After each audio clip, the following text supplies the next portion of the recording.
Hi, I'm Terrell Turner, the host of the Business Talk Library. And today I have another great guest on. And, as we talk all the time on this show, I mean, it really comes down to, having real conversations about what it's really like in running and leading a business. So it's always great to get perspectives, whether it's from CEOs and founders, or whether it's from leaders in different segments within the business. Because if you're going to run a business, you definitely need to understand, the different parts and the different roles that play. So I'm excited to have Matthew Dickerson on from YoNutz to talk about, his area development director role and kind of what that means and some of the things that he's learned in that. So welcome to the show. Thanks, Terrell. Happy to be here. Absolutely. Now, before we, dive into, like your role at YoNutz, tell us a little bit about, what was your background before becoming, the area development director? Oh man, that's great question. My background spans such a non-traditional background in a lot of ways. I have an undergrad degree in theater, which is a little non-traditional, if you will. I worked as a professional magician for 5 years. Was a soccer player for a while, and ultimately, throughout all these different experiences I had, I came to the kind of a real realization for myself that one, I love meeting people and I love being a proponent that helps change people for the better, which kind of led me into some of the career choices I have now. Have worked and still currently work as a change management consultant, and now starting to put a lot of that effort towards assisting YoNutz with their development, which is a brand new company that just started a few years back and looking to get into the franchising world. Awesome, awesome. That's an interesting blend to go from theater to magic. Like, what was your original plan with theater? Did you want to become an actor or? Yeah, so great question. I actually did have aspirations to become an actor, and I actually had the privilege to perform in New York City and Boston and up and down the East Coast. I've actually just had a conversation last night with someone where I had said, if I really wanted, I probably could have been a successful actor. When I say successful actor, I mostly mean like I could have paid my bills and still acted. Probably wouldn't have been rich, but at least could have paid my bills. But for me, I actually I'm a family guy. I've always kind of wanted to have family, always wanted to get married, always wanted to have kids, and ultimately that kind of helped me realize that I needed to pivot away from kind of that theater world, as it isn't the most advantageous to kind of have a family in, especially when it gets into the traveling and the demands and everything. So still have a love passion for it. I just helped renovate a whole theater just down the street, and we're opening that up tonight as a little celebration. So try and get in, dabble as much as I can when I can. Gotcha, gotcha. And how did the magic come into play? So I actually had the chance when I was 16 to become a magician's apprentice. I don't know how often you hear that nowadays, and was able to work underneath him for quite a few years. And what's funny is I actually had decided during that time that I was like, I don't want to do this as my career. This isn't for me. Don't necessarily want to do this. And then fast forward a couple years later, organization came to me with a nonprofit organization came to me with a opportunity to get involved in educational assemblies for kids. And I incorporated some magic in with those shows. So I was able to kind of go throughout the greater DC area and do these wonderful shows for all these kids about leadership, reading, sharing, giving back, all these different things. And kind of, that's how the magic got into it. So. Gotcha, gotcha. I think that's amazing when you say start using all the resources you have available to get your message across. Mhm. I think that is amazing. Now, when it came down to the area development, for YoNutz, I mean, what does that actually mean? And like, how did you come into that opportunity? Yeah. So for area development means, so what I do is I'm kind of a territory owner, if you will, right? So I own a portion of YoNutz. And what I do is I look for franchisees or people that would be interested in opening franchises and assist them in that kind of development of that, if you will. So how I became interested in YoNutz in general is I've been following them for a few months, and then about 4 or 5 months ago now, over the summer, they announced that they're moving westward. So they originated in South Florida, moving westward. They're going to open up a store in Vegas. We just officially got the go ahead on that, so we're excited to announce that store early next year. And kind of, I was like, well, shoot, maybe I need to get involved in this. Very interested. Franchising something that's always been very interesting to me. It's been appealing. And this is a new concept, a new opportunity that kind of came up. So that's kind of what got me involved. And how I found them was, through LinkedIn and through their growth. And then kind of what I do, like I said, is locating individuals who would be great assets to the company and interested in opening up their own store or expanding the brand, if you will, to other areas. Okay, awesome. Now, when it comes down to franchising, I think franchising is an interesting way for people to get into business ownership. What are some of the things that you or questions you hear people ask when it comes down to franchising, or the things that you have to help them understand? Yeah. Uh, it's funny. I would say the most common one is how much does it cost, right? How much does it cost? That's usually the first one that comes down to it. As a finance guy, I'm sure that's probably be the first question on your mind. Show me the numbers. So really, when it comes down to it, a lot of it is, from a cost perspective, what is my buy-in? What's my immediate return, or what can be my return? And then also, what's interesting, a lot of people say, so can I be my own boss? I get that one a lot sometimes when I talk to people. And it's, yes, you can be your own boss. It's your own business. We essentially, what's great about YoNutz and franchising in general, I'm a big fan of franchising in general. But what's neat about it is it essentially just gives you guidelines to follow. That's what franchising is, right? When you hook onto a franchise, there's guidelines you have to follow. But how you run those guidelines is really up to you, if you will, right? You get a McDonald's franchise, right? Well, there's a few things McDonald's wants you to do specifically. But when it gets down to your store, how you run your employees, how you're going to advertise to your market, how you're going to help your community grow and flourish, that's all up to you as an individual. So you get to be very innovative and creative in that regard. But then you also get to do it with the success or help of a big name brand, right? Or at least individuals who know what they're doing, which is kind of why franchising is so appealing, I feel like. Gotcha. Now, I guess with the YoNutz, I mean, can you tell us a little bit about, the products for the audience that aren't familiar with the brand? Yeah, sure. Happy to.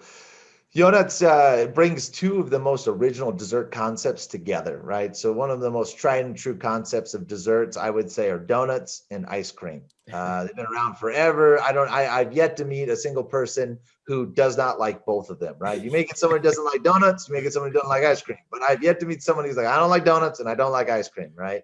And you might have someone who says, oh, well, I'm gluten intolerant or I'm vegan. Well, that's great about YoNutz. We offer gluten-free and vegan approved donuts. So, it's still options for everybody. But essentially that we're donuts and ice cream. And we have the kind of a neat concept called the smash donut that Tony Bahu, our owner and creator of YoNutz, came up with, which essentially takes a donut, you put some ice cream in the middle of it, hot press it together, cut that in half, and then you're able to kind of put a little bit of toppings on top of it. So that's kind of the unique little innovative dessert they have. And then also in addition with that is our smash milkshakes, which Tony will say anything that you can imagine we'll put in it. Pretty much, it's kind of how it goes. I'm a big milkshake fan. My wife and I, we love milkshakes. We actually have an ice cream blog on Instagram, just dedicated solely to our love of ice cream. And so we're always searching for the extravagant, the most appealing ice cream, and we love milkshakes. And really, the YoNutz milkshake blew us away. It's just fantastic. I mean, when we went out there, I told my wife all the time, when we went out to Florida to try to meet Tony, I wanted it to suck. That's what I tell people. I wanted it to suck because if it didn't suck, then it was, then I was going to have to invest. I was going to have to get involved. This is going to be too appealing not to jump on it. So that's really how it was for me. So when we went out there, my wife's one of the I don't like donut people. Loves ice cream, doesn't like donuts. So we went out and I was like, okay, well, let's try the smashed donut. She tried it. Took a bite out of it, and I'm just like, I'm like on pins and needles. I'm like, and what do we think? What's going on? She looks right at me and she just goes, I don't hate it. Well, looks like we're in, where do I sign? So, but that's kind of what we do. The other neat thing I'll add just real quick about YoNutz that I find really appealing is they actually offer a mini donut as well, which is something you don't necessarily get in a lot of these dessert companies, with the cookies or other donut places. They don't have sometimes you're like, I don't want that big honking thing, or maybe I want to try several flavors and I can't, I don't want to show them how fat I am and get a dozen of these big guys just for myself. So we have this option where you get these little mini donuts, where you're able to go in and grab some of these several different flavored mini donuts, which I think is really appealing to them and really kind of caters to that crowd of, well, I don't know if I can eat that big mamma jamma, but I can eat maybe one or two of these. Gotcha. Awesome. Now, what has it That was a been? lot.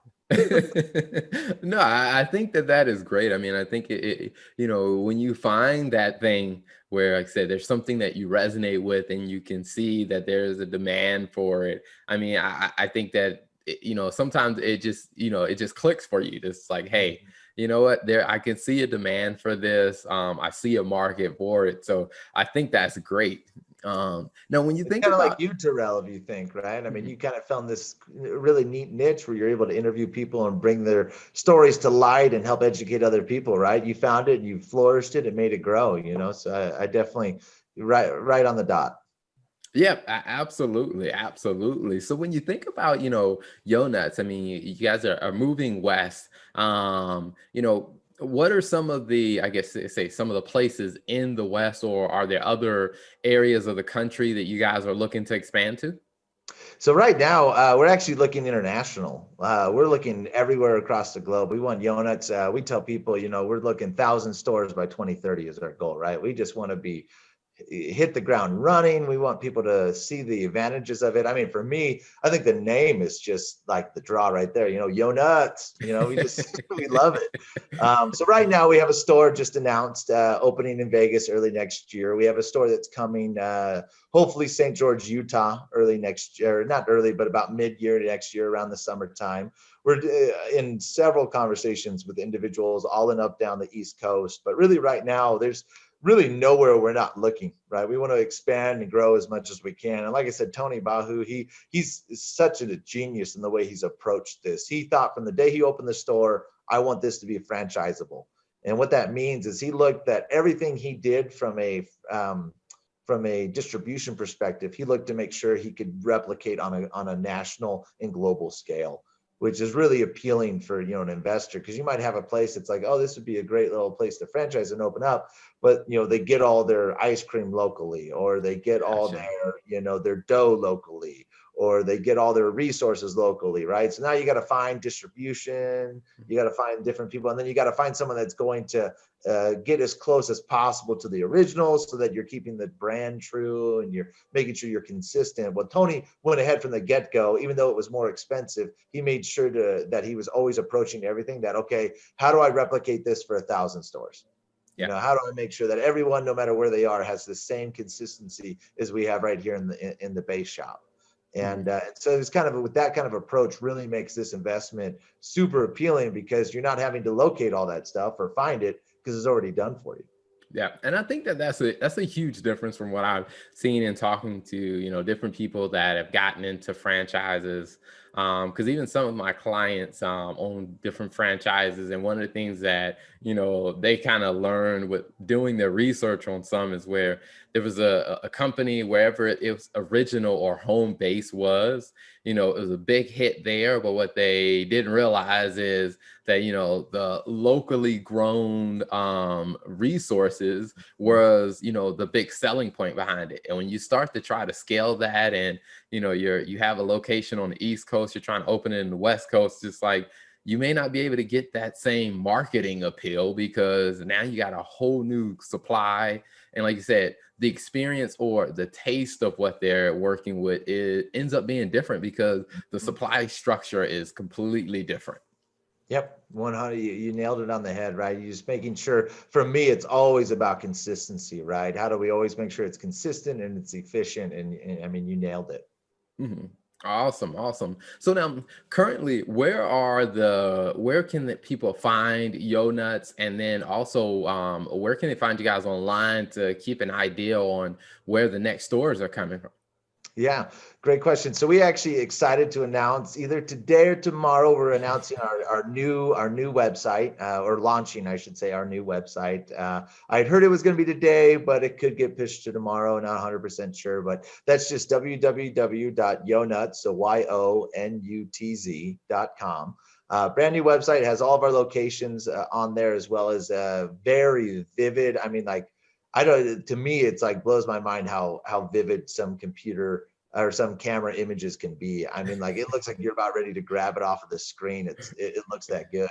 But yeah, you can find us on there. You can find us on Instagram at YoNutz, YoNutz, as well. We announce all of our new flavors, as well as you can see some of the videos of how the Smash Donut or the Smash Milkshake's created. And additionally, you can also reach out to us at info@yonutz.com, or you can reach out to me directly at mdickerson@yonutsfranchise.com. Awesome. And then where can people find, your ice cream blog? I mean, Oh, yeah. So that's a great question. So my wife and I actually, our blog is called singlescoopsplit. That's my email address. Our Instagram is at singlescoopsplit, is what it's called. And because it's a little inside joke in a way, but we're a huge fan of being able to take the single scoop and splitting it into two different flavors. So that's kind of where that comes from. Mostly because we found out early on when we started this, if you wanted two flavors, we always thought you had to get two scoops. And we kind of like being healthy, and we were afraid we were just, that wasn't going to be really healthy for us to keep getting all this large amount of ice cream. So yeah, that's our Instagram. Like I said, that's Single Scoop Split. It's funny. My wife kind of handles all of that and everything. So she's great, but a fun little story if you want to learn more about us. Yeah, okay, awesome. Well, Matthew, before we wrap up the interview, one question I like to ask, every guest that comes on is there are two pieces of advice. And, when you think about your background and you think about, what you guys are doing with YoNutz, what's two pieces of advice that you would share with someone who's operating a business? Mm-hmm.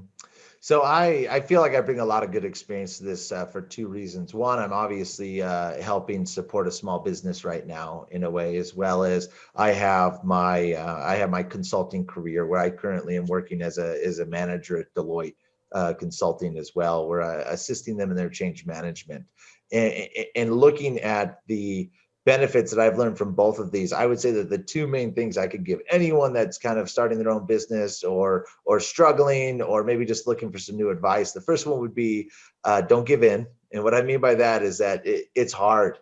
It will be hard. It will be tough, but I guarantee that if you continue to push through, you'll find success.